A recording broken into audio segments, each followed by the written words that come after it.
severe weather threat that is brewing, potentially targeting millions from Texas to Iowa.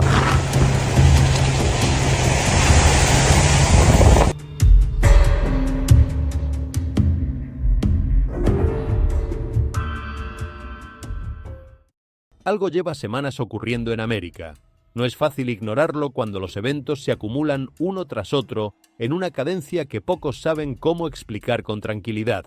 Las costas de California se desmoronan hacia el Pacífico, arrastrando casas completas al océano.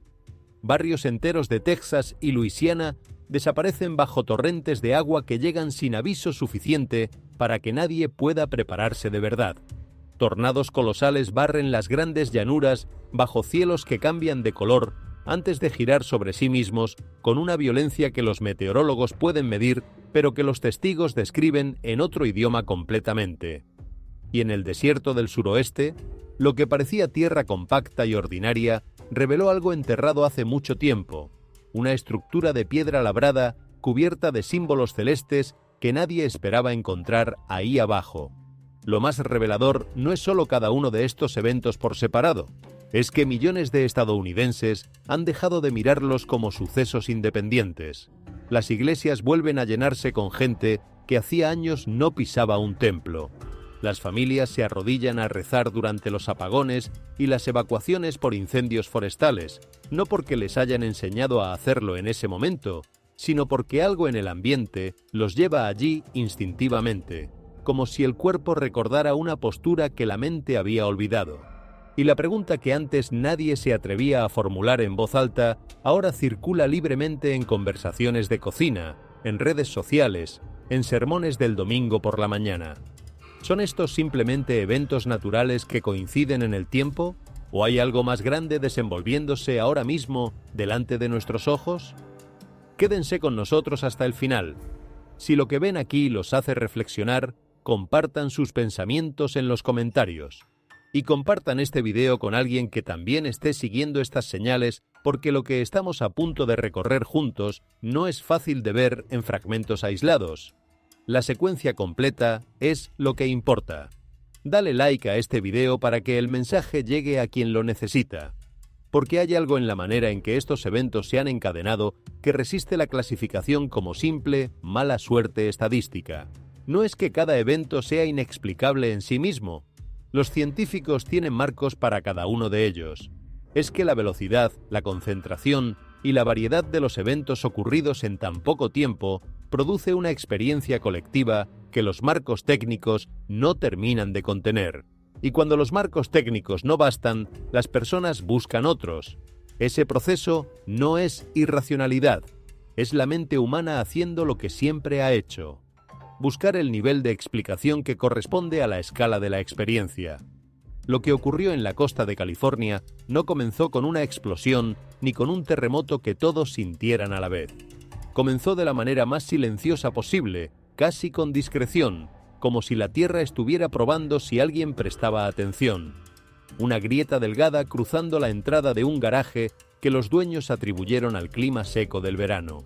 Una cerca inclinándose unos pocos grados hacia el océano, apenas perceptible desde la calle, lo suficientemente sutil como para que un vecino pudiera mirarla durante años y decirse que siempre había estado así. Ventanas que vibraban suavemente de noche sin que ningún camión pesado pasara cerca, sin ninguna causa visible que la gente pudiera señalar y nombrar. En comunidades como Rancho Palos Verdes y a lo largo de ciertos tramos de la Pacific Coast Highway, el suelo ya llevaba meses moviéndose, centímetros por semana, lo suficiente para registrarlo con precisión mediante datos satelitales, pero no lo suficiente para que la mayoría de los residentes sintiera una urgencia real. Los científicos monitoreaban el desplazamiento, publicaban actualizaciones, confirmaban en sus informes técnicos que secciones enteras de la costa se deslizaban lentamente hacia el Pacífico, como si la Tierra estuviera cediendo en cámara lenta ante un peso que llevaba décadas acumulándose en silencio, invisible para quienes vivían sobre ella. Y luego, sin una advertencia definitiva que pudiera haber cambiado el desenlace, el movimiento lento se convirtió en colapso. Un acantilado costero cedió de golpe. No hubo temblor previo que la gente describa de manera consistente. No hubo sonido de advertencia que les diera tiempo. La tierra, el concreto, la vegetación y los fragmentos de estructuras residenciales cayeron al océano mientras las olas golpeaban la tierra recién expuesta con una fuerza que nadie parado en esa orilla había contemplado en toda su vida. Los patios traseros se partieron en pedazos como si fueran arcilla mojada y desaparecieron en el agua con ellos. Pérgolas, jardines mantenidos con cuidado durante años, cercas pintadas el verano anterior. Todo cayó en cuestión de segundos hacia el mar, sin pausa, sin negociación. Las imágenes captadas por drones mostraban algo que a muchos les costaba procesar como real. Carreteras que terminaban abruptamente en el vacío, como si alguien hubiera cortado California con una cuchilla y se hubiera llevado la mitad del lado del mar. El pavimento simplemente cesaba en el borde de la nada, y debajo del borde la superficie del océano brillaba 25 metros más abajo, con una indiferencia que resultaba casi más perturbadora que la violencia del colapso mismo. El océano no había hecho nada dramático, simplemente había esperado. Los geólogos explicaron que el desastre era el resultado acumulado de erosión costal a largo plazo, combinada con la infiltración de agua subterránea que había debilitado progresivamente la roca bajo los acantilados durante años, quizás décadas enteras. Las corrientes de resaca y generaciones de impacto de oleaje habían vaciado lentamente la base del litoral desde abajo, de la misma forma en que el agua puede vaciar el interior de una fruta que por fuera todavía parece fresca y firme al tacto. El colapso fue dramático y repentino en apariencia, pero según los expertos, el daño real había estado ocurriendo en completo silencio durante un periodo de tiempo muy largo antes de que nadie pudiera verlo con sus propios ojos. Y extrañamente, esa fue la parte que más le costó soltar a la gente. No el colapso en sí, no las imágenes de las casas cayendo, no el estruendo del hormigón golpeando el agua, sino la idea de que algo podía verse completamente sólido en la superficie mientras por dentro ya estaba fallando desde hacía tiempo. La idea de que la solidez puede ser una ilusión que el tiempo eventualmente desmiente sin anunciarse. En las redes sociales, pastores, comentaristas y residentes ordinarios comenzaron a reflexionar sobre cuántas veces las escrituras describen la destrucción comenzando de manera invisible mucho antes de volverse visible al ojo humano. Algunos señalaron cómo la Biblia advierte repetidamente sobre los fundamentos, no solo los físicos, los de piedra y mortero, sino las estructuras más profundas que sostienen todo lo demás, las estructuras morales, espirituales, relacionales de una civilización. Porque en California los acantilados no cayeron en el momento preciso en que las olas los tocaron por primera vez. Cayeron después de años de presión que nadie podía ver por completo desde arriba. Para muchos de los que observaban las imágenes, eso fue lo que convirtió las escenas en algo más que un desastre técnicamente explicable. La sensación de que algo podía aparecer estable por fuera mientras por dentro ya cedía era una imagen que resonaba mucho más allá de la geología costal, especialmente cuando casas construidas con toda la confianza del mundo sobre el borde del océano parecieron temporales, casi frágiles, en cuestión de segundos. El tiempo que había llevado construirlas no tuvo ningún peso frente al tiempo que había llevado debilitar la tierra bajo ellas, pero California fue solo el principio. Mientras la costa oeste miraba cómo la tierra se disolvía en el mar, otra parte de América estaba a punto de enfrentar el miedo opuesto. No el suelo desapareciendo bajo los pies, sino el agua llegando demasiado rápido para que nadie pudiera escapar. En partes de Texas y Luisiana, las tormentas comenzaron a formarse sobre aguas del Golfo inusualmente cálidas y luego se detuvieron durante horas sobre las mismas regiones, como si hubieran decidido quedarse. Las alertas meteorológicas advertían sobre lluvias intensas, pero muchos residentes de la costa habían escuchado esas advertencias antes. Los huracanes y las inundaciones eran parte de la vida allí. Habían evacuado, habían vuelto, habían reconstruido. La mayoría de la gente pensaba que sabía lo que venía, que tenía experiencia suficiente para calibrar el riesgo. Pero esto no se comportó como una inundación normal. Los sobrevivientes describieron después el mismo detalle perturbador una y otra vez. con una uniformidad que era casi más inquietante que las descripciones mismas. El agua se movió demasiado rápido.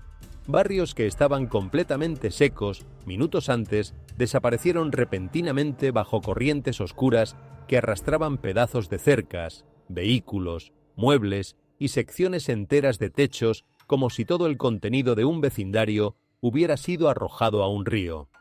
Los videos mostraban camionetas girando sin control en el agua turbia, mientras las familias trepaban a porches y áticos esperando botes de rescate que tardaban en llegar. En algunos lugares, los caminos desaparecieron completamente bajo el agua en movimiento antes de que los equipos de emergencia pudieran siquiera bloquearlos. Y a diferencia de las inundaciones lentas que la gente estaba acostumbrada a rastrear hora por hora, esta agua parecía llegar toda a la vez, como si alguien hubiera vaciado un contenedor invisible sobre el horizonte sin previo aviso. Los meteorólogos explicaron que las tormentas fueron alimentadas por una sobrecarga de humedad atmosférica causada por las temperaturas récord del Golfo de México. El aire cálido retenía más agua de lo habitual, lo que permitía que los sistemas estancados descargaran cantidades catastróficas de lluvia en periodos de tiempo muy cortos. Científicamente la explicación era clara y consistente. Una atmósfera más cálida producía eventos de lluvia más intensos y concentrados. Pero emocionalmente muchos residentes describían algo completamente distinto a lo que decían los reportes técnicos. Una sensación de que el ritmo mismo de la naturaleza se estaba volviendo desconocido, como si las reglas hubieran cambiado sin que nadie les avisara.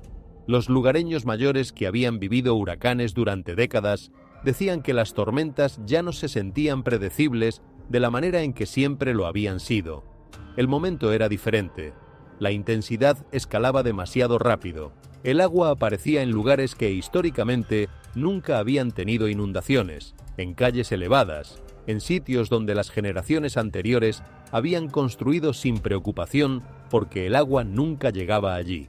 Había algo en la forma en que llegaba esta vez, no con la lógica amenazante del huracán anunciado, sino con la brutalidad de algo que no reconoce fronteras ni memorias locales, que no respeta lo que aquí siempre estuvo seco. Y lentamente las conversaciones comenzaron a alejarse de los patrones climáticos por sí solos, porque a lo largo de las escrituras, las inundaciones rara vez fueron descritas como interrupciones ordinarias de la vida cotidiana.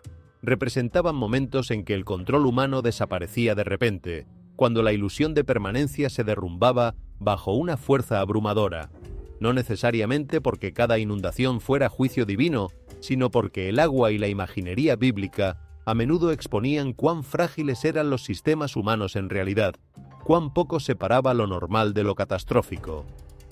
Ese era el sentimiento que se extendía por partes de la costa del Golfo ahora. No simplemente el miedo a la lluvia, sino la realización de que comunidades enteras podían ser abrumadas en horas a pesar de los pronósticos, la infraestructura, la tecnología y la preparación.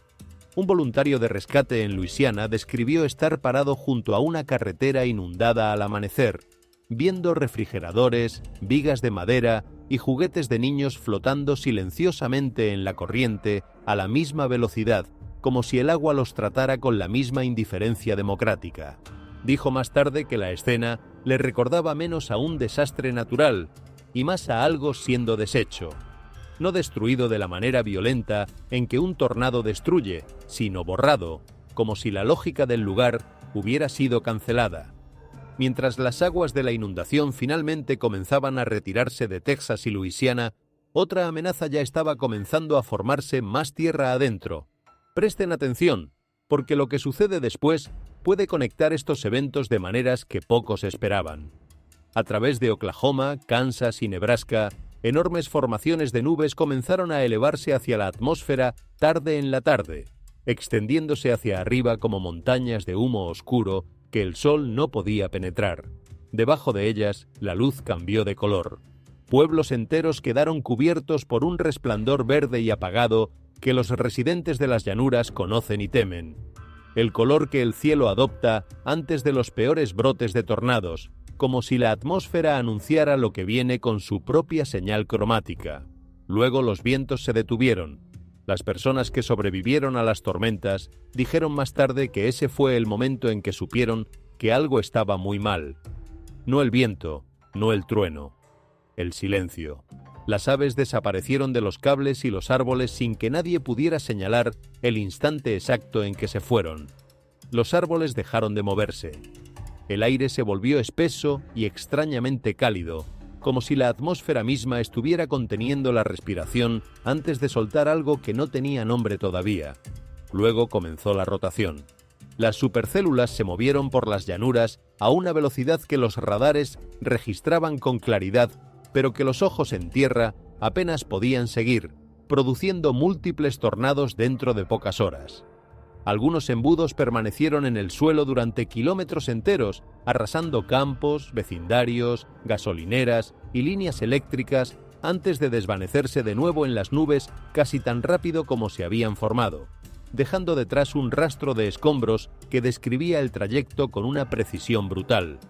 Otros aparecieron de noche, completamente ocultos detrás de cortinas de lluvia, hasta que los transformadores explotaron en azul a lo largo del horizonte, anunciando su presencia no con visibilidad, sino con luz eléctrica y sonido.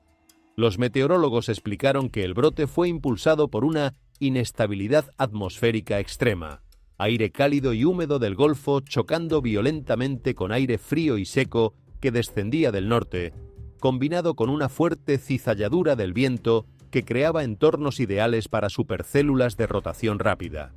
Científicamente, el brote fue severo pero completamente explicable dentro de los marcos conocidos de la ciencia atmosférica. Sin embargo, muchas personas estaban perturbadas por algo más allá de la destrucción física. Era la velocidad. Pueblos enteros pasaron de una tarde ordinaria con familias cenando y niños haciendo tareas a una catástrofe total en cuestión de minutos. Las sirenas sonaron mientras algunas familias todavía estaban sentadas a la mesa. Las cámaras de seguridad captaron calles suburbanas completamente normales, transformándose en campos de escombros casi instantáneamente, con un corte tan abrupto entre antes y después que parecía una edición de video, no la realidad.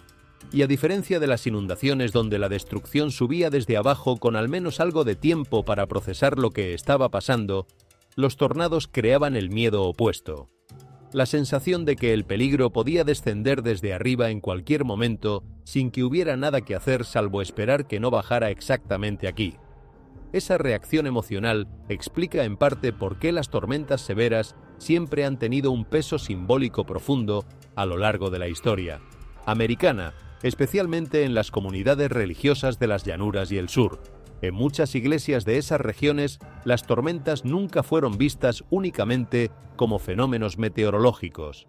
Representaban momentos en que los seres humanos eran obligados a confrontar cuán poco control poseían realmente sobre el mundo que los rodeaba. No necesariamente castigo, sino interrupción. Un recordatorio de que la estabilidad podía desaparecer más rápido de lo que la civilización moderna prefiere reconocer. Después de que un tornado particularmente destructivo atravesara parte de Oklahoma durante la noche, imágenes surgieron a la mañana siguiente de una iglesia que permanecía mayormente intacta, mientras bloques enteros a su alrededor habían sido aplastados hasta los cimientos. En pocas horas, las imágenes se extendieron en línea acompañadas de discusiones sobre protección divina, coincidencia estadística y juicio selectivo. Otros rechazaron esas interpretaciones por completo, argumentando que las tormentas siguen la física, no la moralidad, y que la Iglesia sobrevivió por la misma razón que sobrevive cualquier estructura, construcción más resistente. Pero ese debate mismo reveló algo más profundo que ocurría bajo la superficie de todos estos desastres. La gente ya no reaccionaba únicamente a eventos aislados, estaban buscando significado dentro de la secuencia, porque primero colapsó la tierra, luego llegó el agua, y ahora el propio cielo parecía tornarse violento. Y en medio de esa inquietud creciente, un descubrimiento en el desierto americano estaba a punto de empujar la conversación aún más lejos del clima y hacia algo enterrado bajo la tierra por mucho tiempo. Los días que siguieron al brote de tornados produjeron una clase diferente de conversación entre los sobrevivientes.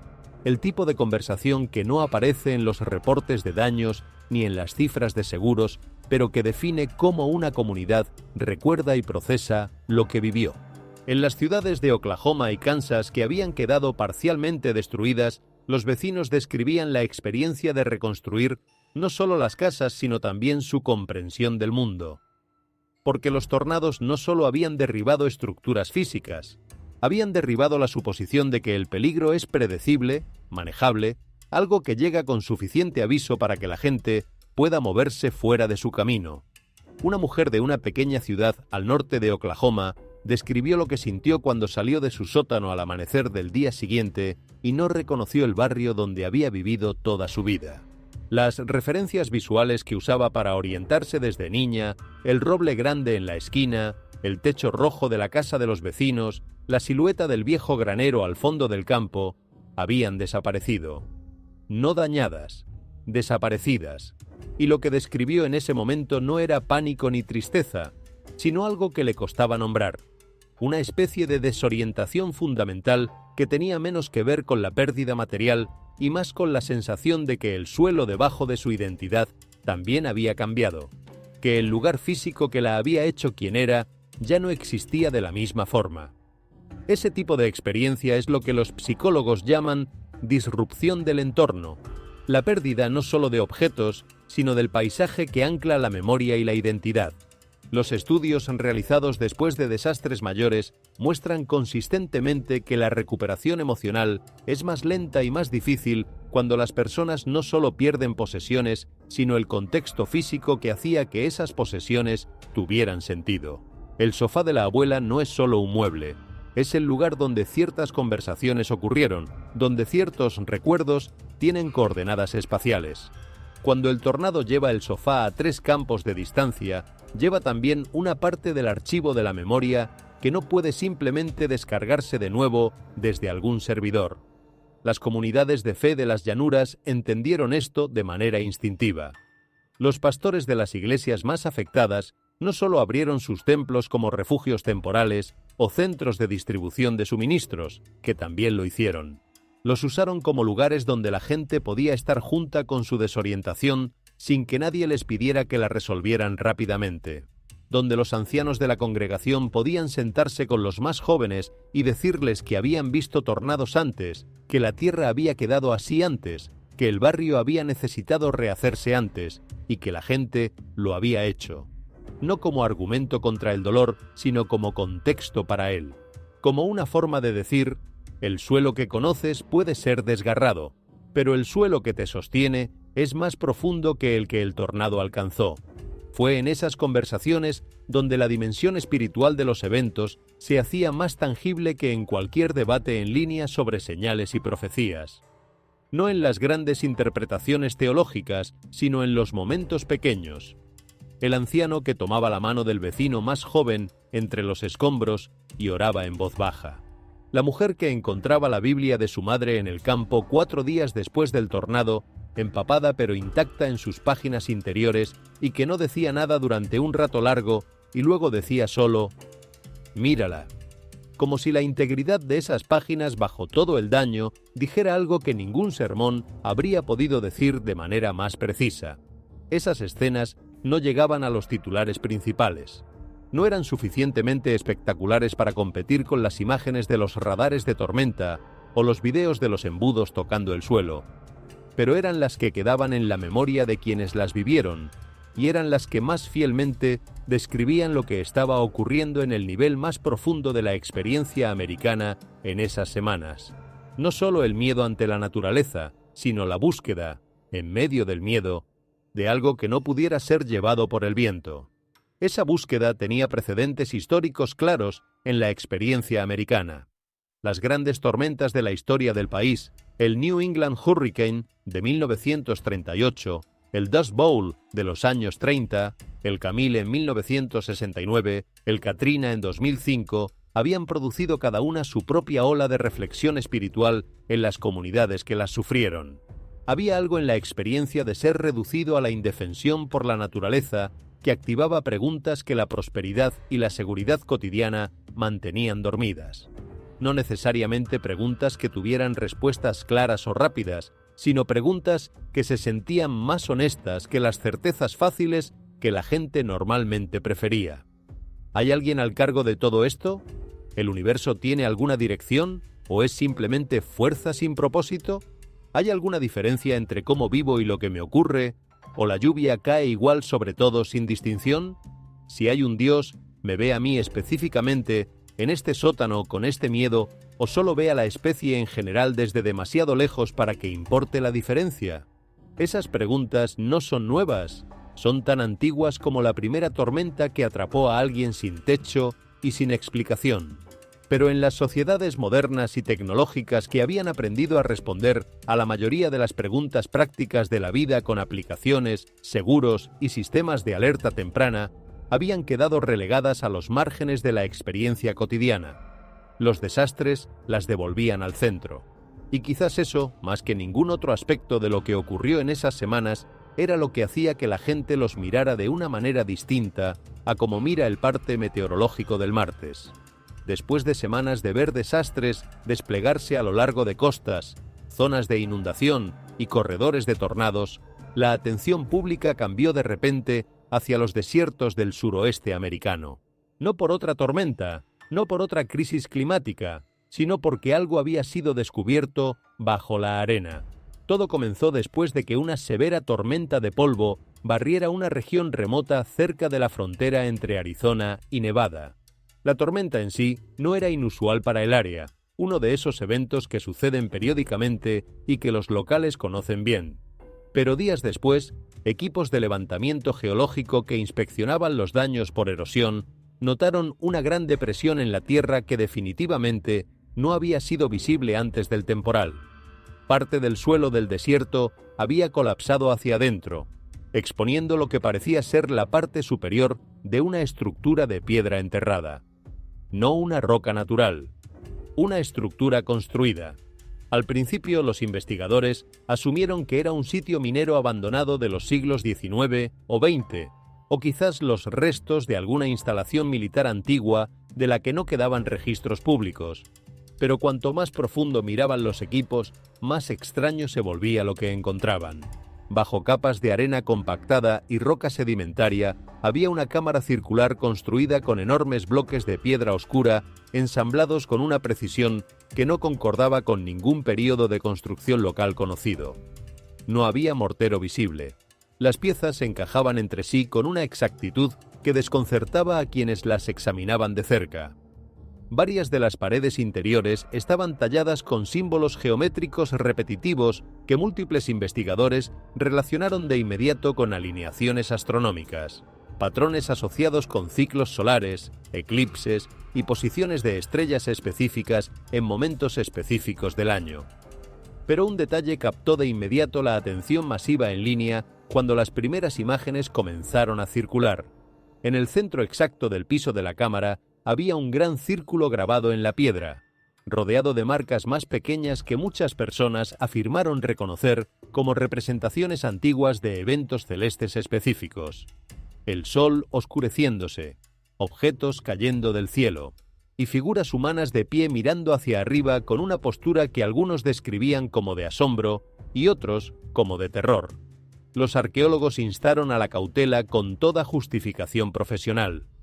La mayoría de los expertos creía que la estructura era probablemente ceremonial, posiblemente vinculada a alguna cultura desértica precolombina que usaba la astronomía con fines rituales, agrícolas o de navegación.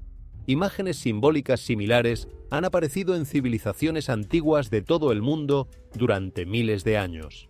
Científicamente no había nada sobrenatural en que pueblos antiguos observaran el cielo e inscribieran lo que veían en piedra.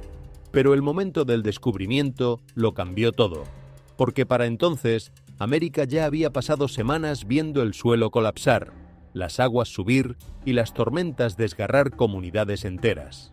La ansiedad pública ya era elevada, ya estaba buscando dónde posarse.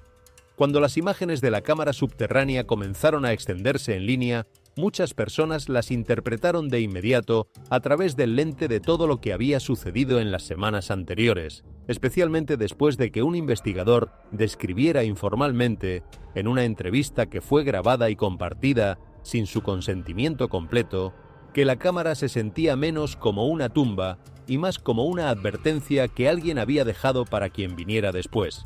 Esa frase se propagó con una rapidez que ninguna declaración académica cautelosa pudo contrarrestar. Pronto las discusiones en línea conectaban los símbolos tallados con imágenes bíblicas asociadas con los últimos tiempos: cielos oscurecidos, perturbaciones cósmicas, civilizaciones enfrentando un colapso repentino que nadie supo anticipar. Otros descartaron esas interpretaciones por completo, señalando con razón que los seres humanos naturalmente buscan patrones durante períodos de miedo e inestabilidad, y que una cámara ceremonial de hace 1000 años no tiene ninguna relación causal con las tormentas de la semana pasada. Pero ese debate mismo reveló algo importante sobre el estado de ánimo colectivo, porque a lo largo de la historia, los momentos de incertidumbre colectiva han empujado a las sociedades a mirar hacia atrás, hacia textos antiguos, símbolos antiguos y miedos antiguos, para encontrar lenguaje con el que describir el caos presente. No siempre porque la gente literalmente crea que una profecía específica está cumpliéndose, sino porque las advertencias antiguas de repente comienzan a sonar emocionalmente familiares de una manera que las explicaciones científicas, por más correctas que sean, no siempre logran calmar. La estructura del desierto se convirtió en un ejemplo perfecto de ese fenómeno. No fue simplemente el descubrimiento en sí lo que perturbó a la gente. Fue la sensación de que los desastres modernos y las imágenes antiguas comenzaban a superponerse en la imaginación pública, como si el presente y el pasado remoto estuvieran hablando el mismo idioma de señales sin que nadie los hubiera conectado deliberadamente. Luego surgió otro detalle que intensificó el debate. Cerca de un lado de la cámara, parcialmente enterrada bajo piedras derrumbadas, los arqueólogos descubrieron una entrada sellada y estrecha que conducía más profundo bajo tierra. Los escaneos de penetración de suelo sugirieron la existencia de habitaciones adicionales debajo de la estructura principal, cámaras que podrían haber permanecido intactas durante lo que posiblemente fueran siglos. Pero antes de que los equipos de excavación pudieran descender más, algo completamente diferente comenzaba a aparecer a lo largo de las costas americanas. Algo vivo, o al menos algo que había estado vivo muy recientemente.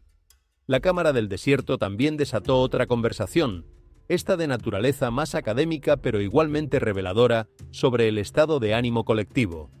Los arqueólogos y los historiadores del arte comenzaron a publicar análisis de los símbolos tallados, comparándolos con iconografía conocida de culturas del suroeste precolombino. La mayoría de sus conclusiones eran cautelosas y técnicas. Las marcas eran consistentes con representaciones astronómicas encontradas en otros sitios de la región. Los patrones circulares eran comunes en contextos ceremoniales y la estructura de la cámara sugería un uso ritual relacionado con el seguimiento de eventos celestes. Pero la audiencia de esos análisis académicos era mucho más pequeña que la audiencia de las interpretaciones que circulaban en las redes sociales. Y eso decía algo importante sobre cómo funciona la atención humana en periodos de alta ansiedad colectiva. No busca la explicación más precisa, sino la que más corresponde a lo que ya siente. En tiempos normales, la mayoría de las personas habría pasado por alto por completo el descubrimiento de una cámara ceremonial en un desierto remoto. En esas semanas, millones de personas miraban las fotografías de los símbolos tallados en piedra como si contuvieran un mensaje dirigido específicamente a su generación. Esa diferencia entre la respuesta normal y la respuesta en situación de crisis es uno de los fenómenos más documentados en la psicología social. Los investigadores que estudian cómo las comunidades procesan los desastres han observado consistentemente que después de eventos que desafían el sentido de seguridad y control, la búsqueda de significado se intensifica de maneras que hacen que las personas sean más receptivas a narrativas que ofrecen un marco explicativo amplio, especialmente las que conectan los eventos con patrones más grandes, ya sean históricos, espirituales o proféticos. No porque las personas se vuelvan menos racionales en esos momentos, sino porque la racionalidad por sí sola no es suficiente para procesar la experiencia emocional de ver el mundo en que vives comportarse de maneras que no reconoces. La cámara del desierto, con sus símbolos de cielos perturbados y figuras humanas mirando hacia arriba, ofrecía exactamente ese marco. Decía que esto ya había ocurrido antes, que alguien en algún momento del pasado remoto había vivido algo suficientemente significativo como para grabarlo en piedra y enterrarlo donde pudiera sobrevivir, que la experiencia de pararse debajo de un cielo que se comporta de maneras inesperadas y sentir que algo fundamental ha cambiado no era nueva ni sin precedentes, que había una continuidad humana en esa experiencia que cruzaba los siglos. Si eso era consolador o perturbador, dependía de quién lo mirara y desde qué perspectiva. Para algunos era consolador. Si las civilizaciones anteriores sobrevivieron a sus momentos de colapso y perturbación, también podía sobrevivir esta. Para otros era perturbador. Si esas civilizaciones habían sentido la necesidad de tallar advertencias en piedra para las generaciones futuras, ¿qué habían visto que pensaban que se repetiría? Y para otros más, la pregunta más honesta era simplemente: ¿estamos prestando suficiente atención a lo que viene antes de que sea demasiado tarde para cambiar de dirección? Ninguna de esas preguntas tenía respuesta fácil, pero el hecho de que millones de personas las estuvieran formulando simultáneamente, en conversaciones que no habían sido organizadas por ningún movimiento ni lideradas por ninguna figura pública específica, decía algo sobre el momento. Decía que la secuencia de eventos de esas semanas había tocado algo que normalmente permanece dormido debajo de la superficie de la vida cotidiana americana. La conciencia de que la prosperidad y la estabilidad son condiciones que pueden cambiar, que los sistemas en que confiamos tienen límites que no siempre vemos hasta que los alcanzamos, y que la pregunta de ¿en qué o en quién descansa fundamentalmente la esperanza? Es una pregunta que tarde o temprano la historia obliga a responder. Antes del amanecer, las personas que caminaban por partes de la costa de California comenzaron a notar formas esparcidas en la arena. Al principio parecían pedazos de madera flotante, enredada en algas marinas después de las tormentas recientes. Pero a medida que más imágenes surgían en línea con las primeras luces del día, quedaba claro que no eran escombros, eran criaturas vivas, o al menos criaturas que habían muerto muy recientemente. Cuerpos largos y plateados con ojos desmesuradamente grandes que parecían diseñados para captar luz en la oscuridad absoluta. Peces con piel casi transparente, a través de la cual se podían ver órganos internos que nadie en esa playa había visto antes fuera de un documental. Especies de calamares raramente observadas cerca de la superficie en condiciones normales. En varios casos, los biólogos marinos que examinaron los especímenes los identificaron como animales de aguas profundas que normalmente habitan cientos o incluso miles de metros bajo la superficie del océano, en zonas donde la presión es tan extrema que ningún ser humano sin equipo especializado podría sobrevivir. Algunas eran especies que los pescadores comerciales nunca habían encontrado vivas antes. Otras se asemejaban a criaturas más comúnmente vistas en documentales de exploración submarina que en cualquier playa pública. Los informes comenzaron a extenderse más allá de California rápidamente. A lo largo de secciones de la costa del Golfo, pescadores describieron lecturas de sonar inusuales en alta mar justo antes de que apareciera más vida marina cerca de la orilla, como si algo debajo del agua estuviera desplazándose hacia arriba antes de que los animales llegaran a la superficie. Algunas tripulaciones de embarcaciones afirmaban que cardúmenes enteros de peces cambiaban abruptamente de dirección en aguas abiertas por razones que no podían identificar. Videos publicados en línea mostraban pelícanos arremolinándose sobre tramos de playa llenos de criaturas desconocidas después de que pasaran las tormentas, como si los propios pájaros tampoco supieran bien qué hacer con lo que veían abajo.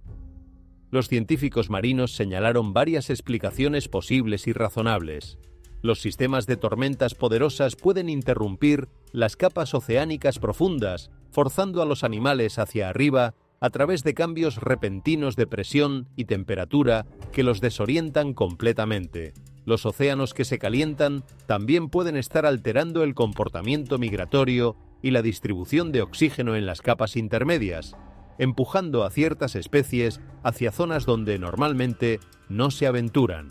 Científicamente, ninguno de los descubrimientos requería ninguna explicación fuera de los marcos conocidos de la biología marina, pero emocionalmente las imágenes impactaron a la gente de una manera completamente diferente, porque después de semanas viendo colapsar la tierra, subir las aguas de inundación y descender tornados del cielo, muchos estadounidenses se encontraban ahora mirando criaturas que emergían de lugares que los humanos casi nunca ven.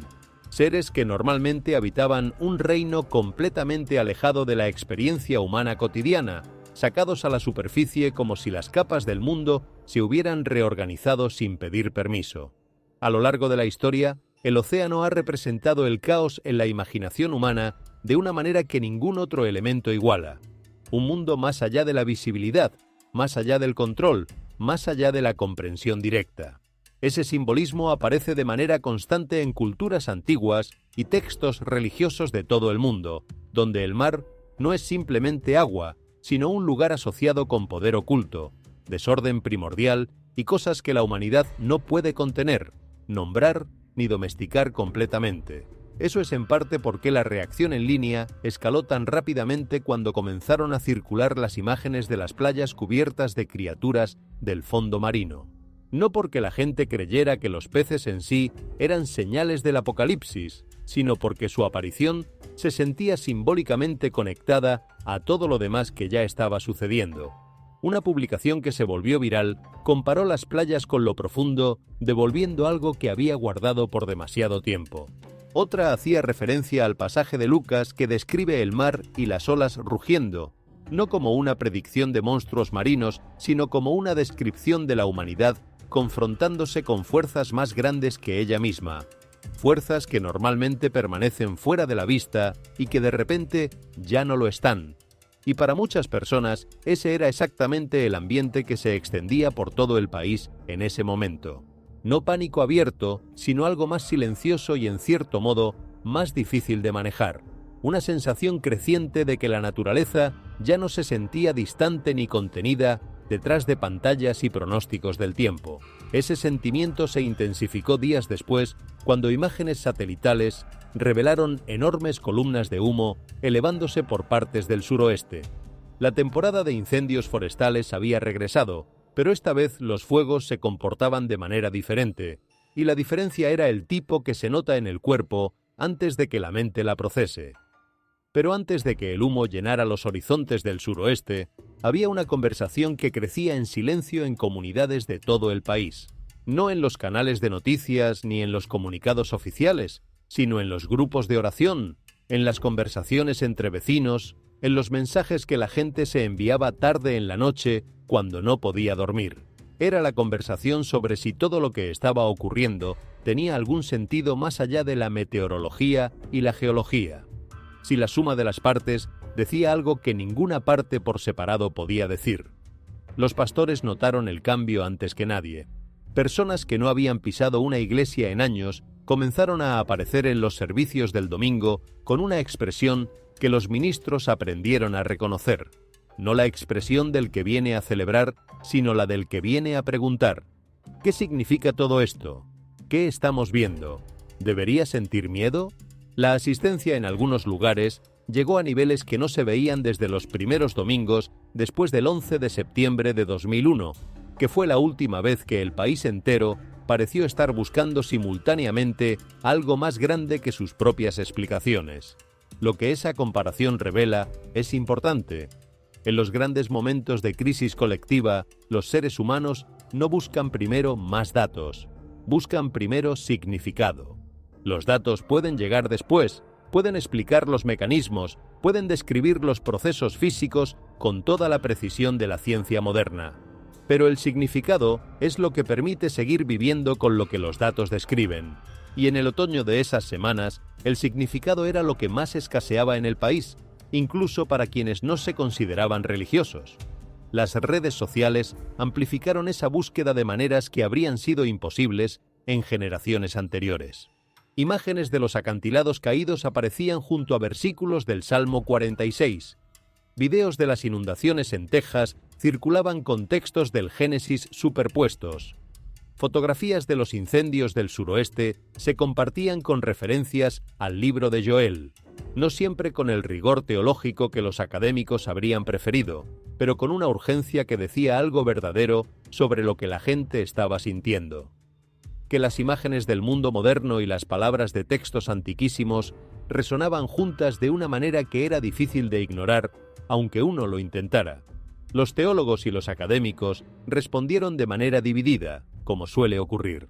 Algunos advirtieron contra la interpretación fácil de los desastres naturales como señales divinas, señalando con razón que ese tipo de lectura ha llevado históricamente a conclusiones crueles sobre las víctimas de las catástrofes. Si el huracán fue un juicio, ¿quién exactamente fue juzgado? ¿Los más pobres que no pudieron evacuar? La pregunta deshace rápidamente las teologías demasiado simples. Otros, sin embargo, señalaban que hay una diferencia entre juzgar a individuos específicos y observar que una civilización entera está siendo confrontada con sus límites, que los avisos pueden ser colectivos sin ser personales, que una generación puede ser llamada a reflexionar sin que eso implique que cada víctima fue castigada individualmente. Esa distinción es la que las Escrituras sostienen con más consistencia. Los profetas bíblicos no decían que las plagas de Egipto castigaban a cada egipcio individualmente según su conducta personal. Decían que una nación y un sistema habían llegado a un punto de confrontación con lo que habían elegido ser. El mensaje era para el sistema, no solo para las personas individuales dentro de él. Y esa lectura era la que muchos americanos, de manera instintiva y sin vocabulario teológico elaborado, parecían estar haciendo en esas semanas, no mirando a sus vecinos como merecedores de castigo, sino mirando al país en su conjunto y preguntándose si algo fundamental había cambiado en su dirección. Las comunidades hispanas y latinas que viven en las zonas más afectadas desarrollaron su propia forma de procesar los eventos, mezclando la tradición religiosa con la experiencia inmediata de una manera que resultaba particularmente honesta. En algunos barrios de Texas que quedaron bajo el agua, las imágenes de la Virgen y los santos que los vecinos sacaban de las casas inundadas y colocaban en las aceras más altas se convirtieron en fotografías que circularon ampliamente en línea. No como afirmaciones teológicas específicas sobre la naturaleza del desastre, sino como expresiones de algo que el español tiene palabras para y que el inglés a veces no. La necesidad de invocar la presencia divina dentro de la catástrofe, no después de ella sino en medio de ella, mientras el agua todavía sube.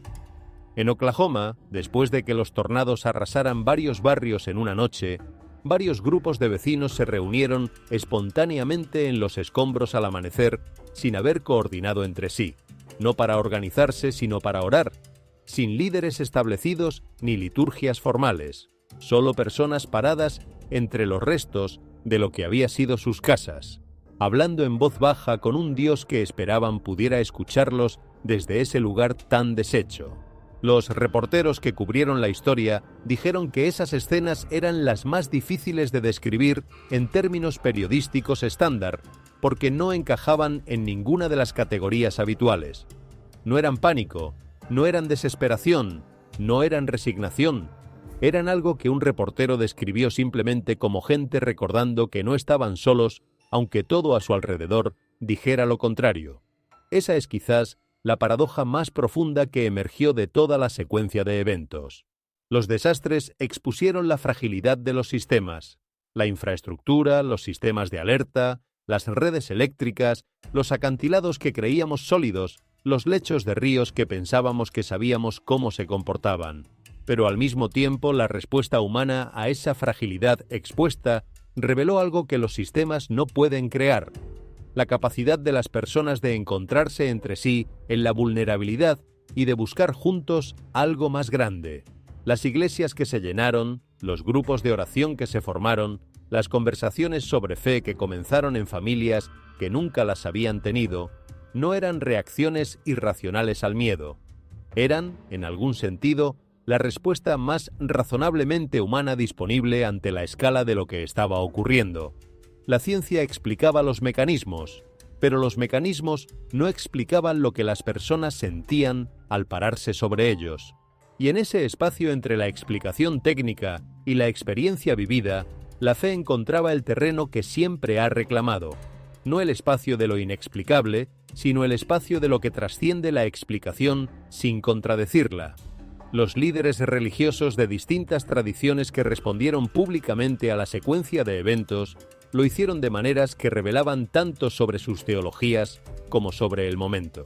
Los más apocalípticos declararon sin matices que los eventos eran señales del fin, enumerando correspondencias bíblicas con una velocidad que dejaba poco espacio para la duda o la reflexión. Los más académicos respondieron con artículos que contextualizaban cuidadosamente cada evento dentro de los marcos climatológicos y geológicos conocidos, advirtiendo contra la sobreinterpretación espiritual de fenómenos naturales. Y entre esos dos extremos, una mayoría silenciosa de pastores, sacerdotes e imanes articulaba algo más matizado, que los eventos podían tener causas naturales completamente comprensibles y al mismo tiempo invitar a una reflexión espiritual genuina. Que la pregunta no era si Dios causó la tormenta, sino qué nos dice la tormenta sobre en qué confiamos y por qué. Esa posición del medio, menos dramática que las otras dos, era también la más difícil de sostener en el ambiente mediático que amplifica los extremos. Pero era la que más fielmente correspondía a la complejidad de lo que las Escrituras dicen sobre los desastres naturales, que no son simples ni uniformes en su teología. A veces, el fuego cae del cielo como señal de juicio. A veces el viento es solo viento. A veces la lluvia cae sobre justos e injustos sin distinción, y la tarea no es encontrar la causa moral, sino responder con caridad a quienes la necesitan. Discernir cuándo aplica qué lectura requiere la sabiduría que las Escrituras atribuyen al Espíritu Santo, no la certeza que el algoritmo de las redes sociales premia.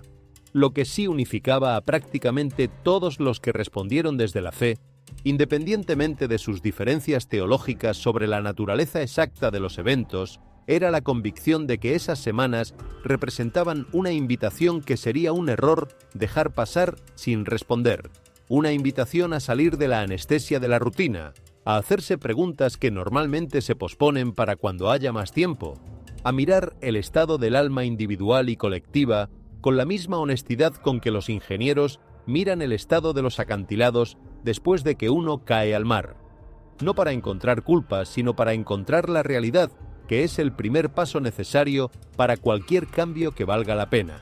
Para muchos de los que habían observado toda la secuencia con atención, la pregunta que quedaba al final no era si los eventos tenían causas naturales, era si las causas naturales agotaban el significado de los eventos, si la temperatura del Golfo de México explicaba completamente las inundaciones, si la erosión costal explicaba completamente lo que sintieron las personas cuando vieron sus casas caer al mar, si la megasequía explicaba completamente la imagen del cielo anaranjado sobre ciudades que de repente parecían pequeñas bajo él.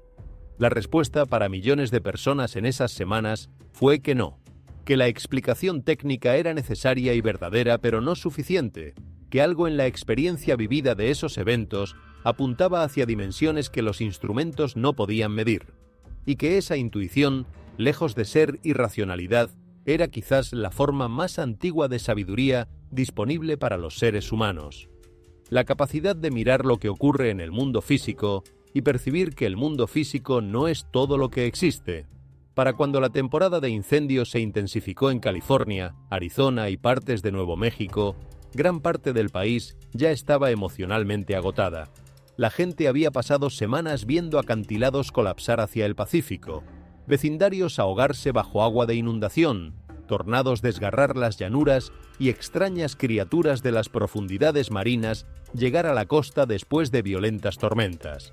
Pero los incendios introdujeron un tipo diferente de miedo, uno más antiguo y más íntimo que cualquiera de los anteriores. Porque a diferencia de las inundaciones o los tornados, el fuego no simplemente destruye, consume, y lo hace con suficiente lentitud para que la gente pueda verlo venir hacia ellos a lo largo del horizonte, brillando en la noche como algo vivo que ha decidido avanzar.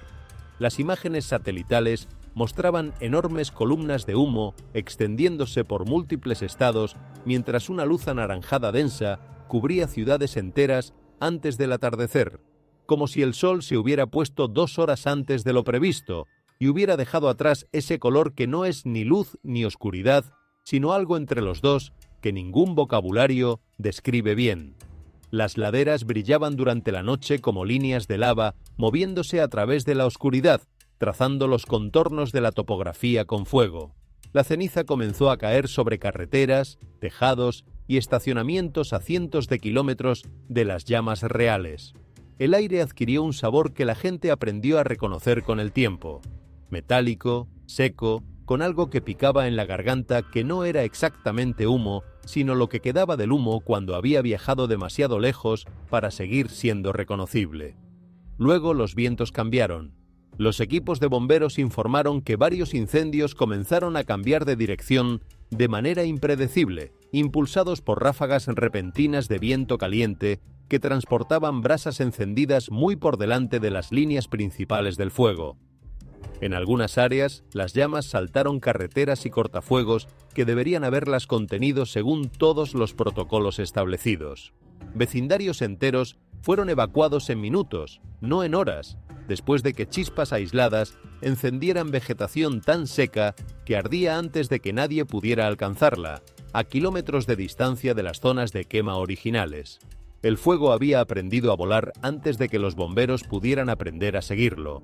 Los científicos señalaron la creciente intensidad de las condiciones de megasequía en el suroeste como el factor determinante.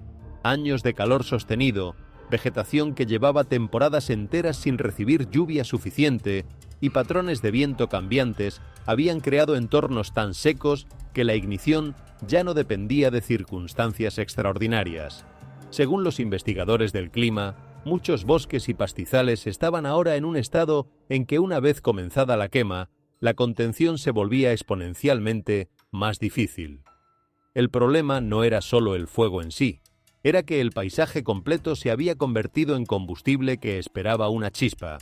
Pero lo que perturbó a muchas personas fue la atmósfera que rodeaba a los propios incendios, algo que los informes técnicos no capturaban. Los cielos ya no se veían normales y la gente lo decía en voz alta en formas que hacía un mes no habrían utilizado. Los residentes describían despertar bajo una luz solar rojo oscuro a las 2 de la tarde. Horizontes enteros desaparecían detrás de humo suficientemente denso para bloquear montañas que llevaban toda la vida siendo el punto de referencia visual de su paisaje. Algunas ciudades parecían casi suspendidas bajo una neblina anaranjada, donde la luz del día llegaba tan transformada que las plantas de interior comenzaban a comportarse como si fuera tarde-noche, que los paneles solares dejaban de generar con eficiencia, que la gente describía sensaciones físicas de presión que los médicos atribuían a la calidad del aire. Había algo en ese cielo naranja que tocaba algo primitivo en las personas, más allá de cualquier preocupación racional sobre los pulmones o la evacuación. No el rojo de un atardecer hermoso, sino el rojo de algo que arde en una escala que el ojo humano no está equipado para medir desde el suelo. Los niños preguntaban si el sol estaba muriendo. Los adultos tomaban fotografías aunque ya habían visto cientos de imágenes similares en línea, como si necesitaran guardar evidencia personal de que el cielo realmente había tenido ese color ese día específico. Y lentamente el lenguaje que la gente usaba para describir los incendios comenzó a cambiar de registro. No oficialmente, no en los comunicados de prensa ni en los reportajes meteorológicos, sino en las conversaciones personales, en los mensajes que la gente se mandaba a las 2 de la madrugada cuando el resplandor anaranjado de una ladera en llamas les impedía dormir. La gente hablaba de la tierra pareciendo chamuscada, del cielo pareciendo abierto de una manera que no sabían describir mejor. A lo largo de la imaginería bíblica, el fuego aparece durante momentos de exposición, no simplemente de destrucción, sino de revelación. El fuego desnuda las cosas, elimina lo que ya no puede sobrevivir al calor y deja al descubierto lo que estaba debajo.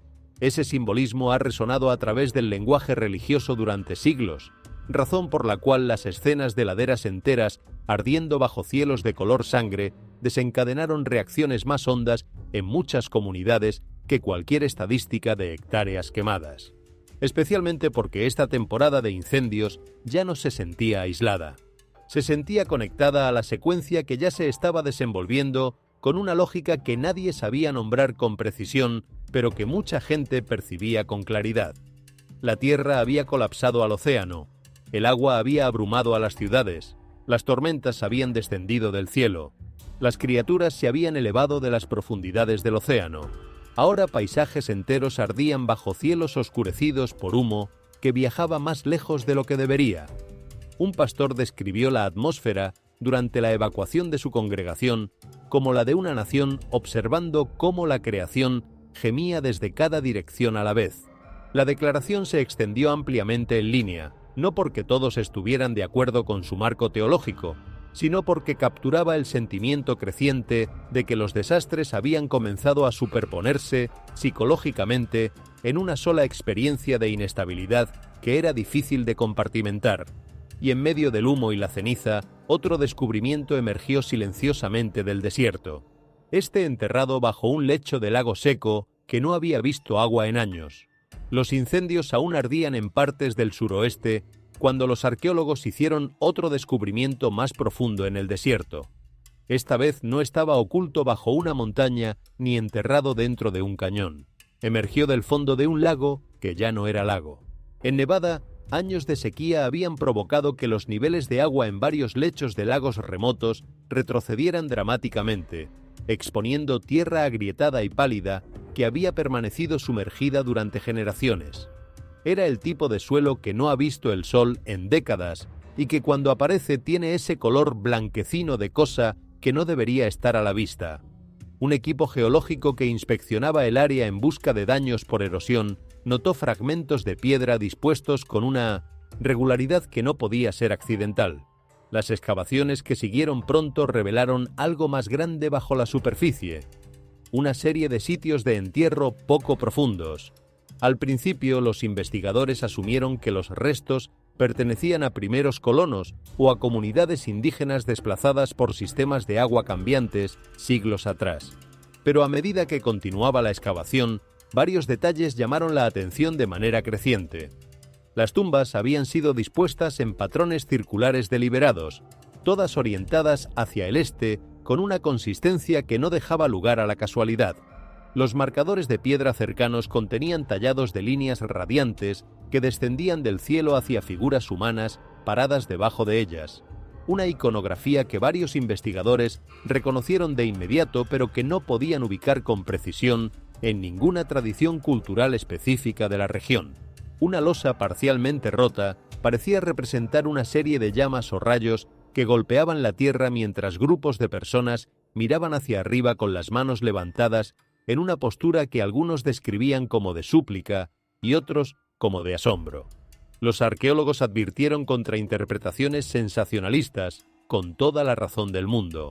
Las culturas antiguas en toda América del Norte frecuentemente incorporaban imágenes celestes en prácticas rituales, calendarios estacionales y tradiciones funerarias. Los tallados probablemente reflejaban conexiones simbólicas entre los cielos, la supervivencia y los ciclos naturales que gobernaban la vida en el desierto. Las mismas conexiones que cualquier cultura agrícola o nómada que dependía del cielo para orientarse habría desarrollado naturalmente. Científicamente el sitio era fascinante, pero no requería ninguna explicación más allá de la arqueología ordinaria. Sin embargo, una vez más, el momento cambió la forma en que la gente respondía, porque para entonces el país ya había pasado semanas rodeado de imágenes de colapso y exposición en múltiples formas. Ahora el propio desierto descubría tumbas desde el fondo de un lago que la sequía había secado. Y para muchas personas que seguían los eventos en línea, el simbolismo se volvió imposible de ignorar, especialmente después de que una inscripción supuestamente traducida de un fragmento de piedra cercano comenzara a circular en las redes sociales con una velocidad que ninguna corrección académica pudo igualar. Aunque los expertos disputaron la exactitud de la traducción, varios usuarios afirmaron que el texto se refería a un tiempo en que el fuego llenaría el cielo y la tierra descubriría a los muertos. Ningún arqueólogo serio confirmó esa traducción públicamente. Pero la frase se extendió de todos modos, no porque la gente necesariamente la tomara como profecía literal, sino porque sonaba emocionalmente sincronizada con todo lo que ya estaba sucediendo de maneras que resultaban difíciles de articular y más difíciles aún de desestimar. El cielo había tenido ese color rojo durante semanas, y aquí estaban, literalmente, las tumbas saliendo de la tierra seca. Esa reacción reveló algo importante sobre el estado de ánimo nacional en ese momento. Los propios descubrimientos ya no asustaban únicamente por lo que eran en términos objetivos. Asustaban porque parecían reflejar la atmósfera que la gente ya sentía al vivir a través de todo esto, como si el desierto estuviera hablando el mismo idioma que el cielo anaranjado y las criaturas en la orilla y los acantilados caídos. A lo largo de las escrituras, los desiertos aparecen repetidamente como lugares donde se exponen verdades enterradas, regiones asociadas con la prueba, la revelación y la confrontación con la fragilidad humana. No porque los desiertos tengan propiedades místicas, sino porque el vacío y la ausencia tienen una manera de descubrir lo que la abundancia mantiene oculto. La falta de agua estaba haciendo exactamente eso. A medida que los lagos desaparecían y los ríos se contraían, la tierra misma comenzaba a revelar cosas olvidadas hace mucho tiempo bajo ella. Pero mientras los equipos de excavación continuaban trabajando alrededor del lecho del lago seco, otro fenómeno comenzaba a extenderse por partes del medio oeste y la costa este. Ciudades enteras empezaban a perder la luz. Al principio la gente pensó que los apagones eran temporales, el tipo de interrupción que sucede y se resuelve en horas. Una tormenta eléctrica moviéndose por el medio oeste había cortado la electricidad antes. Condados enteros perdiendo energía durante el clima severo no era inusual en América, no era algo que mantuviera a nadie despierto de noche más allá de las incomodidades prácticas. Pero esta vez el apagón se extendió más lejos de lo que nadie esperaba. Duró más tiempo de lo que los ingenieros proyectaban y llegó acompañado de tormentas que muchos residentes lucharon por describir después con el lenguaje habitual. A través de partes de Missouri, Illinois, Pensilvania y la costa este, enormes sistemas de tormenta rodaron sobre las ciudades llevando relámpagos casi constantes atrapados dentro de las propias nubes. No relámpagos normales que golpearan el suelo y terminaran en un punto preciso, sino destellos encerrados dentro de capas de nube muy oscura, iluminando el cielo desde adentro durante horas a la vez, como si la tormenta no pudiera liberar su electricidad hacia abajo y la mantuviera pulsando arriba, haciéndola brillar desde adentro como una linterna cubierta que no encontraba salida. Luego ciudades enteras se apagaron. Las luces de tráfico fallaron simultáneamente en las intersecciones. Las gasolineras se detuvieron a mitad de transacción. Los edificios de apartamentos perdieron ascensores, sistemas de emergencia e iluminación de pasillos. En varios vecindarios, la gente describió escuchar cómo la red eléctrica colapsaba, casi como una reacción en cadena que avanzaba de cuadra en cuadra, transformadores explotando uno tras otro a lo largo del horizonte en ráfagas de luz azul que trazaban el camino del apagón a través del paisaje urbano. Y luego llegó el silencio. Sin ruido de tráfico, sin aire acondicionado, sin luces de calle, sin televisores, sin el zumbido de fondo constante que la gente que vive en ciudades ya no escucha porque se ha vuelto parte del silencio normal. Muchos residentes dijeron que la oscuridad se sentía antinatural, no porque fuera peligrosa en ese instante concreto, sino porque era un tipo de oscuridad que la mayoría de ellos nunca había experimentado dentro de los límites de su propia ciudad. Algunos describieron salir al patio o a la calle y darse cuenta de que podían ver estrellas sobre áreas urbanas donde el cielo nocturno había estado oculto por el resplandor de la iluminación artificial durante décadas. Había algo desorientador en eso. La ciudad que habían conocido toda su vida, silenciosa, sin bordes de luz, tan oscura como un campo a 100 kilómetros de cualquier lugar. Las compañías eléctricas culparon a una combinación de infraestructura envejecida y estrés atmosférico extremo causado por las tormentas.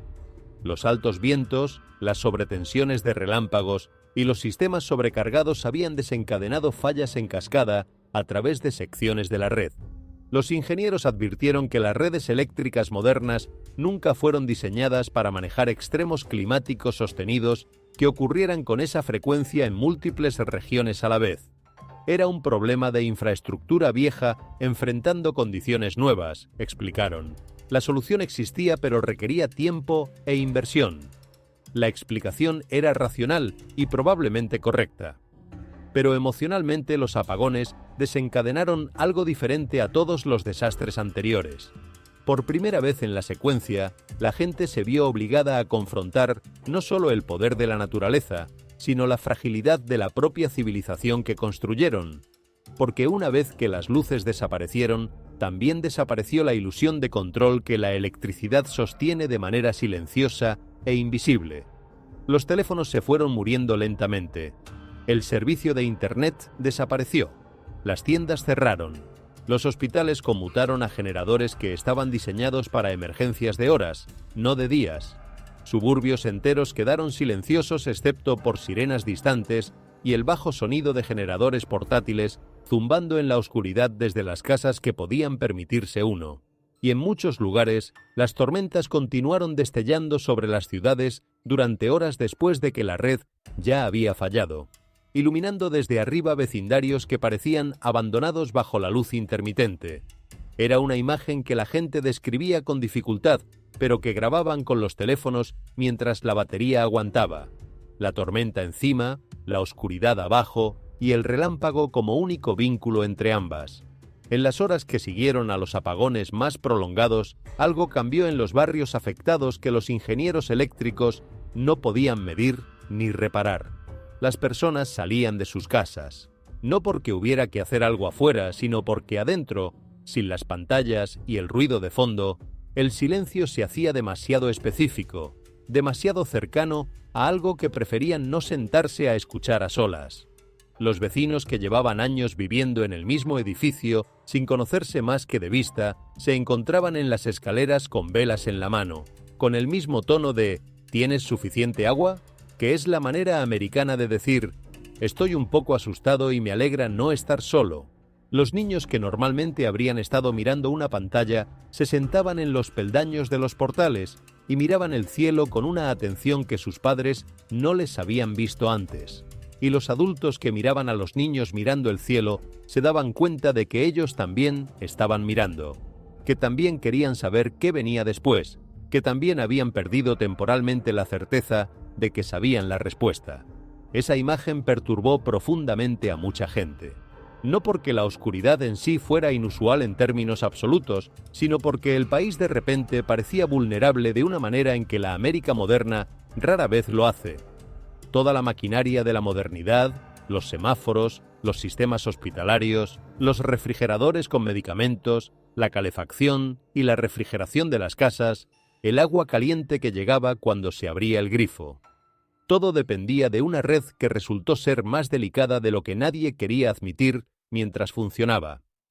A lo largo de las escrituras, la oscuridad aparece durante momentos de incertidumbre y transición, no siempre como destrucción, sino como exposición, momentos en que los seres humanos se dan cuenta de cuán dependientes son de sistemas en los que casi nunca piensan hasta que desaparecen.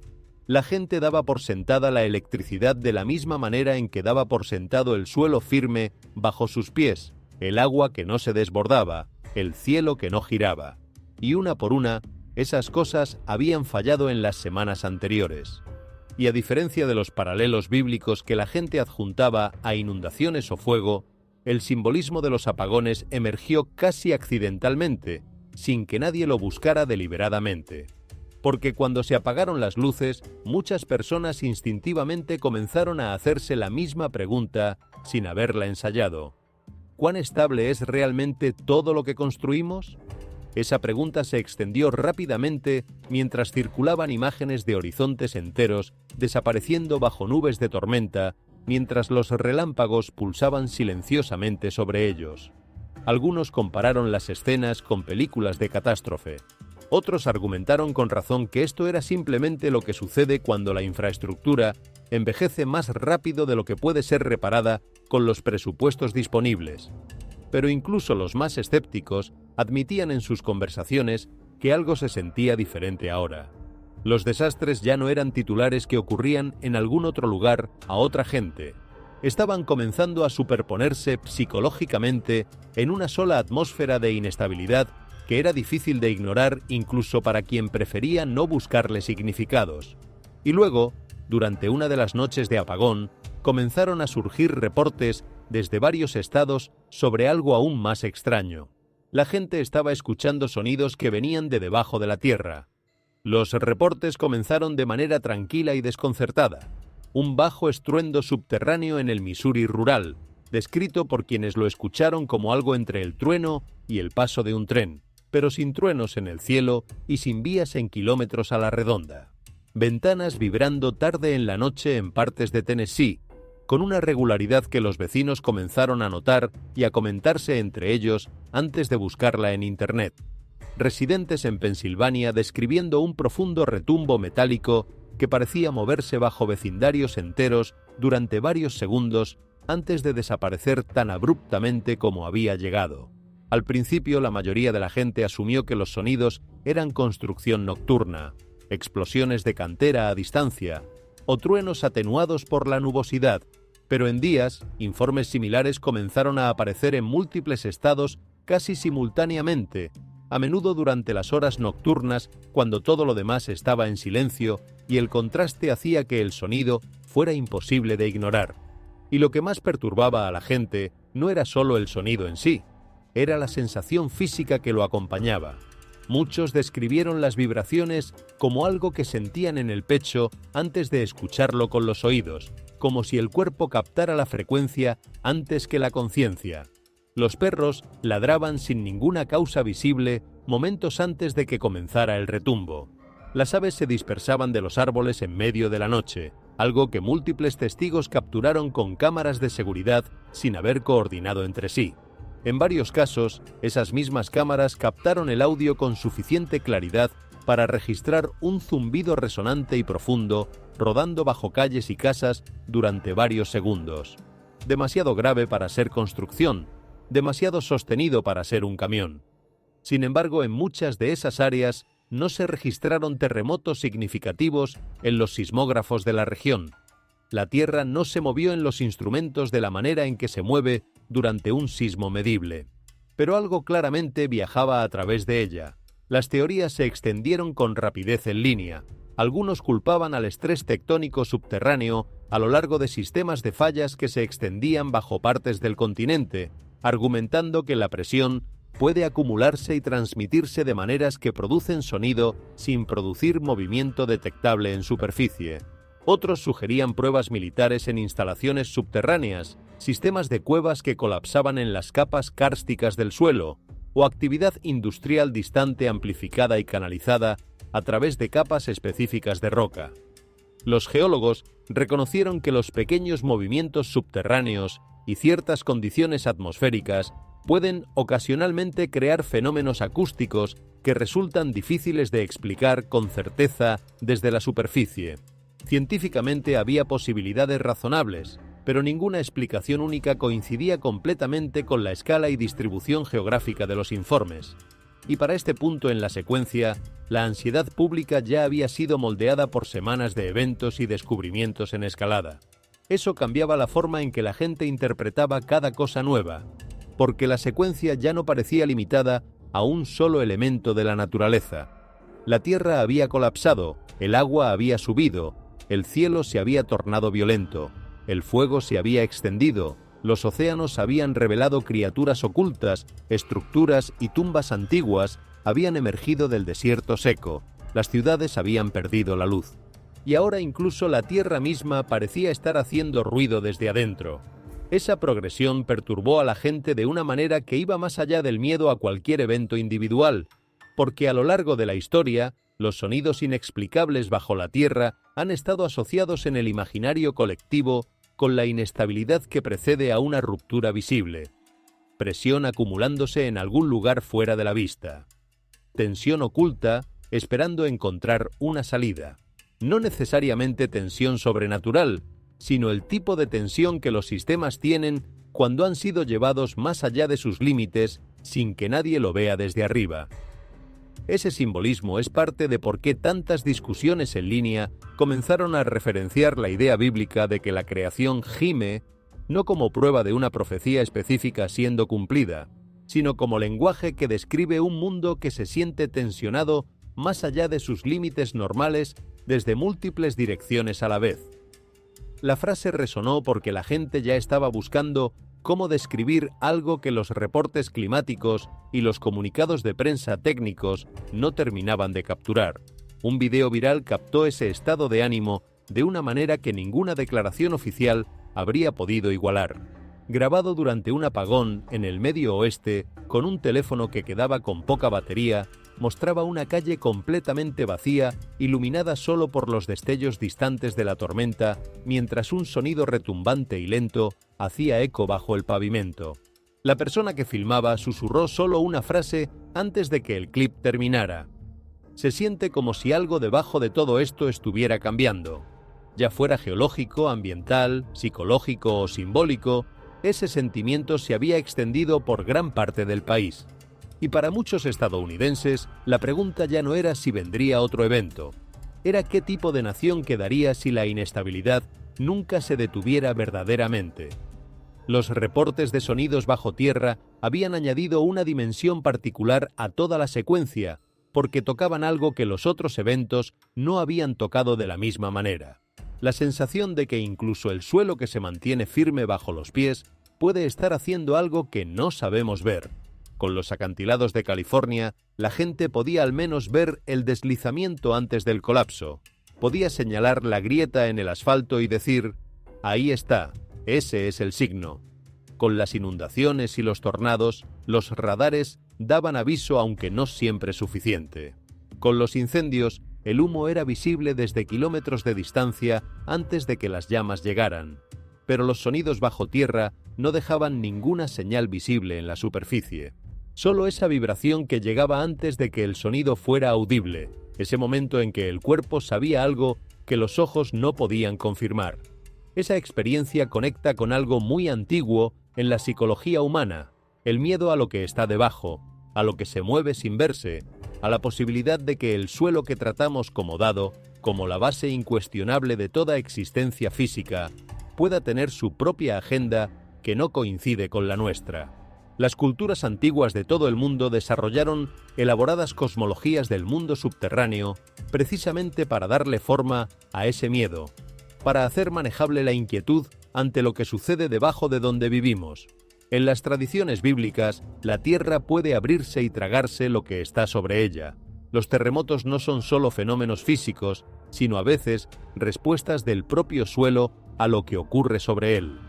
Esas imágenes antiguas no eran precisión geológica, pero capturaban algo que la geología moderna, por más precisa que sea, no siempre alcanza a calmar: el miedo emocional a que lo que se siente sólido pueda dejar de serlo. Y en las semanas de esa secuencia de eventos, ese miedo había migrado de lo abstracto a lo concreto de una manera que la mayoría de los americanos no habían experimentado en su vida adulta. Los expertos en gestión de desastres y en salud mental comunitaria observaron en esas semanas un aumento en lo que describen como ansiedad anticipatoria, la espera constante del próximo evento, la vigilancia permanente de los pronósticos del tiempo, la tendencia a interpretar cualquier nube oscura o cualquier viento fuerte como el comienzo de algo peor. Algunas personas describían revisar los radares meteorológicos varias veces al día, aunque no hubiera ningún sistema activo en su región. Otras decían que se habían acostumbrado a dormir con los zapatos al lado de la cama, por si necesitaban salir rápido. Conductas de preparación, que en circunstancias normales habrían parecido excesivas, se habían normalizado en comunidades que habían sido afectadas directamente o que simplemente habían seguido los eventos con suficiente atención como para sentir que podían ser las próximas. Los profesionales de salud mental señalaban que esa respuesta era completamente comprensible dado el contexto, pero también advertían sobre sus costos. Vivir en estado de alerta constante agota el sistema nervioso de maneras que no siempre son visibles a corto plazo, pero que se acumulan. La ansiedad anticipatoria puede proteger en situaciones de riesgo real, pero puede también convertirse en una forma de sufrimiento que consume energía que las personas necesitan para todo lo demás. El desafío era encontrar la manera de mantenerse informado y preparado sin que esa preparación se convirtiera en el contenido principal de la vida cotidiana. Para las comunidades de fe, esa distinción tenía un nombre específico: la diferencia entre la vigilancia que espera con esperanza y la vigilancia que espera con terror. Las Escrituras llaman repetidamente a los creyentes a estar alertas, a observar los signos de los tiempos, a no dormir cuando deberían estar despiertos. Pero también llaman repetidamente a no dejarse abrumar por el miedo, a recordar que el que cuida de ellos no duerme, a recibir una paz que sobrepasa el entendimiento y que no depende de que las circunstancias externas sean tranquilizadoras. Esas dos cosas, la alerta y la paz, no se excluyen en la tradición bíblica. Se sostienen juntas en la confianza de que hay alguien que sabe lo que está pasando mejor que los radares y los sismógrafos. Siguiendo todo lo que había ocurrido en California, otra historia perturbadora comenzó a extenderse desde el sureste de los Estados Unidos.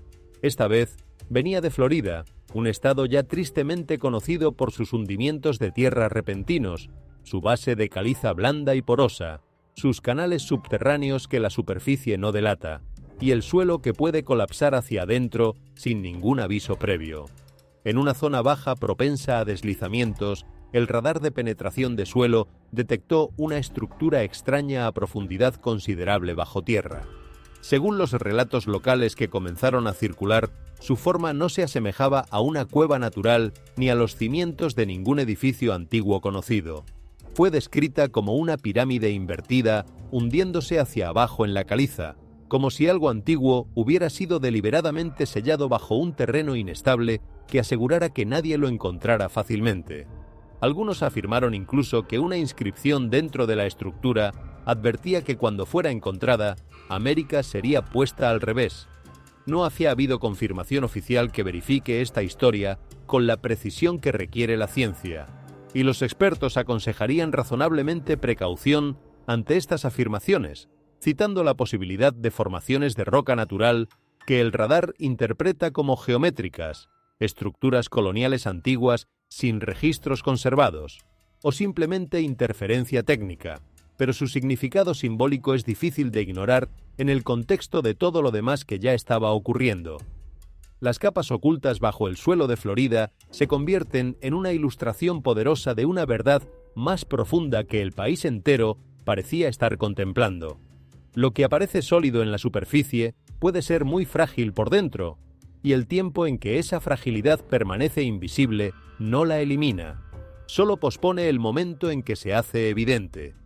Jesús advirtió en Mateo 7:26-27 que una casa construida sobre arena colapsará cuando lleguen las lluvias, las inundaciones y los vientos. El mensaje no es perseguir el miedo ni creer en cada rumor que circula en las redes. El mensaje es considerar el fundamento sobre el que se construye. Una nación, una familia o un alma puede parecer completamente estable hasta que llegue la tormenta que ponga a prueba lo que está debajo. Y cuando todo sea sacudido, solo una vida construida sobre el fundamento de Cristo puede mantenerse firme ante lo que viene. Después de que se informaran las criaturas de aguas profundas cerca de las costas, otra escena extraña apareció a lo largo del Pacífico. Esta vez no era una sombra emergiendo del océano ni un animal varado en la arena. Era luz dentro del agua misma. A lo largo de partes de la costa de Oregón, bajando hacia el norte de California, testigos que caminaban por las playas de noche describieron algo que no habían visto antes: olas del océano que brillaban en azul intenso en la oscuridad. Cada vez que el agua chocaba contra la orilla, la superficie destellaba con un resplandor eléctrico que se extendía a lo largo de la rompiente como si alguien hubiera mezclado luz dentro del agua. Para algunos de los que lo presenciaron, se veía extraordinariamente hermoso, el tipo de belleza que hace que la gente se detenga en seco y deje de respirar por un momento. Para otros se sentía inquietante, como si el propio océano se estuviera despertando bajo la noche de una manera que ninguna explicación práctica podía hacer del todo cómodo. Los científicos señalan la bioluminiscencia como explicación, un fenómeno natural causado por diminutos organismos marinos como el plancton dinoflagelado. Cuando el agua se agita, estos organismos producen luz como respuesta química, creando olas que brillan a lo largo de la orilla de una manera que puede verse con claridad en condiciones de oscuridad suficiente. Las corrientes oceánicas, los cambios en la concentración de nutrientes, las variaciones de temperatura y los florecimientos estacionales de plancton pueden todo contribuir a la intensidad del fenómeno en momentos distintos del año. Es una explicación completamente válida y bien documentada en la ciencia marina, pero incluso con una explicación natural sólida, la imagen retiene algo que trasciende la biología. El mar ya es en sí mismo un símbolo de misterio en casi todas las tradiciones humanas. Cuando la luz azul surge de su oscuridad en la noche, se siente como si algo oculto estuviera hablando sin palabras, usando un idioma que los ojos pueden ver, pero que la mente no termina de traducir completamente. Las olas no necesitan destruir nada para capturar la atención. A veces la belleza misma se convierte en una forma de advertencia, en una invitación a detenerse y considerar lo que normalmente no se ve. En Génesis 1:3, Dios dijo: «Sea la luz», y la luz apareció en la oscuridad. Ese versículo nos recuerda algo fundamental. La oscuridad nunca está más allá de la autoridad de Dios. Él puede traer orden del caos, esperanza del miedo, luz de las profundidades más oscuras del océano y de las situaciones más oscuras de la vida humana. Cuando las olas del Pacífico brillan en la noche, el mensaje que muchos creyentes escuchan en esa imagen no es pánico sino reflexión. Incluso en un mundo que parece oscurecerse, Dios todavía puede hacer que la luz surja de donde menos se espera. Después de que aparecieran las olas luminosas a lo largo de la costa del Pacífico, el siguiente signo que captó la atención no vino del mar, ni del cielo, ni del suelo. Vino del interior de una pequeña iglesia en el sur de los Estados Unidos, donde los creyentes se habían reunido en silencio para orar en un momento en que el país entero parecía necesitar exactamente eso. La sala no estaba llena de pánico ni de estrés de emergencia. No había sirenas afuera, ni paredes temblando, ni agua subiendo por las escaleras. Solo oraciones suaves, cabezas inclinadas y personas pidiendo a Dios misericordia en una temporada en que tantos eventos extraños parecían desarrollarse al mismo tiempo por toda la nación. Eventos que individualmente tenían explicaciones, pero que juntos producían una sensación que la gente no sabía nombrar bien. Luego, según algunos de los que estaban presentes, la atención se dirigió hacia una imagen de Jesús cerca del frente del santuario.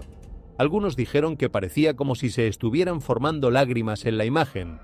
Otros describieron el momento con más cuidado, diciendo que la atmósfera en la sala cambió de una manera que difícilmente podían articular, que el silencio se volvió más profundo de lo que había sido antes, que varias personas comenzaron a llorar sin que hubiera ocurrido nada que explicara las lágrimas.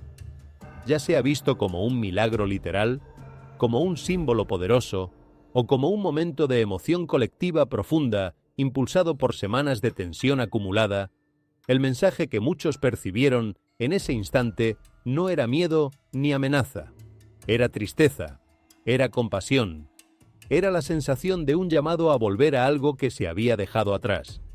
La Biblia da a esa imagen un significado poderoso que no depende de confirmar ningún milagro específico. Juan 11:35 dice simplemente: Jesús lloró. Dos palabras que recuerdan que Cristo no es distante del sufrimiento humano, que no observa desde lejos con indiferencia ni actúa solo con juicio frío. Él ve el dolor, el miedo, la pérdida y la confusión. En Lucas 19:41, Jesús también lloró sobre Jerusalén, no de ira sino de tristeza, porque la gente no reconocía las cosas que les traerían paz mientras aún había tiempo de reconocerlas. Si ese momento en esa pequeña iglesia habla espiritualmente, no habla con odio ni con amenaza, habla con misericordia. Recuerda a los creyentes que las advertencias de Dios no están destinadas a destruir la esperanza de nadie, sino a despertar corazones antes de que sea demasiado tarde para los cambios que importan. El llamado es simple en su forma, aunque profundo en lo que exige: volver, orar, arrepentirse y buscar la paz que solo Cristo puede dar, no como una reacción de pánico a las noticias, sino como una decisión del corazón que encuentra en los eventos externos una razón para hacer lo que debería haberse hecho antes. No porque el mundo se esté acabando necesariamente, sino porque la vida siempre ha tenido una duración limitada, y las razones para posponer lo esencial siempre han parecido razonables hasta que dejan de parecerlo. Lo que los desastres hacen, más que ninguna otra cosa, es quitarle credibilidad al argumento del mañana. Mañana arreglaré lo que está roto entre nosotros. Mañana empezaré a tomar en serio las preguntas que importan. Mañana buscaré a Dios cuando tenga más tiempo. Los acantilados de California, las inundaciones de Texas y los tornados de Oklahoma son, entre otras muchas cosas, recordatorios de que el mañana que asumimos disponible no siempre lo está. Hay una diferencia importante entre el miedo que paraliza y el temor que transforma. El primero mira las imágenes de los acantilados caídos, las inundaciones y los cielos anaranjados y queda atrapado en la sensación de amenaza sin ninguna dirección hacia donde moverse. El segundo mira las mismas imágenes y encuentra en ellas no solo la descripción de lo que puede fallar, sino la invitación a construir sobre lo que no puede. Los dos tipos de respuesta comienzan desde el mismo lugar, desde el reconocimiento de que las cosas que creíamos permanentes resultan ser frágiles en determinadas condiciones. La diferencia está en lo que hacen con ese reconocimiento. Los creyentes que las Escrituras describen como capaces de soportar los grandes sacudimientos no son los que nunca sintieron miedo. Son los que encontraron en la realidad del miedo la razón más urgente para anclar su confianza en algo que no puede ser sacudido. No llegaron a esa confianza porque la vida se los puso fácil, sino porque la vida no lo hizo, y tuvieron que elegir qué hacer con esa dificultad. Y en esa dificultad descubrieron que la promesa de Dios era más sólida que cualquier cosa que la tierra pudiera darles o quitarles. El proceso no fue instantáneo ni cómodo. Fue el proceso lento y a veces doloroso de aprender, a través de la experiencia repetida de ser insuficientes, que la gracia de Dios era suficiente donde su propia fuerza no lo era. Hebreos 12 habla de una sacudida de todo lo que puede ser sacudido para que permanezca lo que no puede serlo.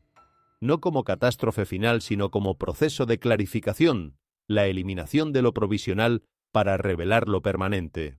En ese marco, los eventos que hemos recorrido no son solo tragedias que lamentar.